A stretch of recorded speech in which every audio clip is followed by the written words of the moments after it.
एक बार की बात है। गौतम बुद्ध अपने शिष्यों के साथ एक गांव से दूर किसी बड़े नगर की तरफ जा रहे थे। गर्मी के दिन थे और रास्ता भी बहुत लंबा था। गौतम बुद्ध अपने शिष्यों सहित बहुत देर से चल रहे थे, जिस वजह से उन्हें प्यास बहुत जोर से लग जाती है। वहां से कुछ ही दूर पर बरगद के वृक्ष की एक घनी छांव थी। सभी लोग उस वृक्ष के पास पहुंच जाते हैं। महात्मा बुद्ध अपने शिष्यों सहित वृक्ष के घनी छांव के नीचे विश्राम करने लगते हैं। बहुत देर से चलने की वजह से सभी का गला प्यास से सूख रहा था। यह बात गौतम बुद्ध जानते थे। बुद्ध ने अपने एक शिष्य को बुलाया और कहा, आप इस बरगद की छांव से 20 कदम दूर जाकर बरगद की 2 बार परिक्रमा करके वापस आओ। शिष्य वैसा ही करता है जैसा गौतम बुद्ध ने कहा था। परिक्रमा करने के बाद जब शिष्य गौतम बुद्ध के पास आता है तो बुद्ध बोलते हैं कि क्या आपको ठंडी हवा का अनुभव हुआ था? शिष्य बोला, हाँ, उस उत्तर दिशा की तरफ से मुझे कुछ ठंडी हवा के अनुभव हुआ था। शिष्य की यह बात सुन महात्मा बुद्ध अपने शिष्य से तुरंत बोले कि उसी दिशा में चले जाओ, जरूर वहां से कुछ ही दूर पर एक तालाब अवश्य मिलेगा। उस तालाब से सबके लिए तुम पानी ले आओ। शिष्य उसी दिशा में जब कुछ दूर जाता है तो वहां सच में एक तालाब होता है। तालाब देख शिष्य बहुत प्रसन्न होता है और तालाब के निकट जाकर जैसे ही तालाब से पानी भरने वाला होता है तभी शिष्य का नजर वहां दूर तालाब में कपड़ा धो रहे कुछ स्त्रियों पर जाती है। यह देखकर शिष्य मन में सोचते हैं कि यह पानी तो गंदा हो गया है। लेकिन जब शिष्य ध्यान से तालाब के पानी में देखते हैं कि अभी भी तालाब का कुछ जल साफ है।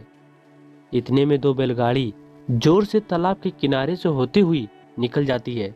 बैलगाड़ी के पहिए तालाब के मिट्टी के ऊपर इतनी जोर से निकलते हैं कि तालाब के नीचे बैठे हुए सारी मिट्टी तालाब के ऊपर आ जाती है, जिस वजह से तालाब में बचा पानी भी गंदा हो जाता है।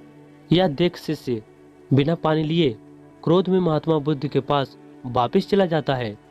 शिष्य बड़े ही निराश भाव से महात्मा बुद्ध को यह सभी बात बताता है। शिष्य की बात सुन सभी शिष्य बोलने लगते हैं कि हमें तुरंत यहाँ से निकलना चाहिए, किसी दूसरी जगह पर पानी की खोज करनी चाहिए, वरना प्यास से तो जान निकल जाएगी। इधर महात्मा बुद्ध सभी को शांत होने के लिए कहते हैं और बोलते हैं कि धीरज रखो, कुछ देर यहीं बैठो और उचित समय आने तक स्वयं को बनाए रखो। सभी महात्मा बुद्ध की बात सुनकर शांत हो जाते हैं और वहीं बैठ जाते हैं। कुछ समय बीतने के बाद महात्मा बुद्ध फिर से अपने शिष्य को उसी तालाब में पानी लाने के लिए कहते हैं। शिष्य बिना कोई सवाल किए उसी तालाब से पानी लाने के लिए फिर से चला जाता है। तालाब के हालात देख शिष्य को यकीन नहीं होता। तालाब का पानी पूरी तरह से साफ होता है। यह देखकर शिष्य बहुत प्रसन्न होता है और पानी भरकर महात्मा बुद्ध के पास जाता है। सभी शिष्य पानी पीकर अपनी प्यास को बुझाते हैं, लेकिन अभी भी सबके मन में यह सवाल था कि आखिर में यह चमत्कार हुआ कैसे? तालाब का सब पानी तो गंदा था, फिर यह साफ कैसे हो गया? उन्हें लगा कि जरूर ये बुद्ध की शक्ति है। इनमें एक शिष्य ने यह सवाल महात्मा बुद्ध से पूछ ही लिया कि यह चमत्कार आपने कैसे किया? शिष्य का जवाब देते हुए महात्मा बुद्ध बोलते हैं कि यह कोई चमत्कार नहीं है, यह तो बस आपके सब्र का फल है। यह उचित समय इंतजार करने का फल है। जितनी देर हम सब लोगों ने सब्र किया उतनी देर तक तालाब के पानी के ऊपर तैर रहे सभी गंदे तत्व और मिट्टी तालाब के पानी के नीचे बैठ रहे थे।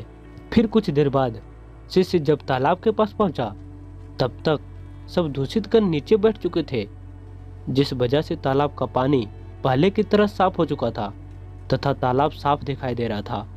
यदि उस समय आप लोग सब्र न किया होता, धैर्य न रखा होता, तो आप सब इतनी गर्मी में पानी की खोज में प्यासे रहकर शायद अब तक मृत्यु को प्यारे हो गए होते, क्योंकि यहाँ से अगला कोई तालाब है या नहीं, और होगा भी तो क्या उसका पानी साफ होगा या नहीं।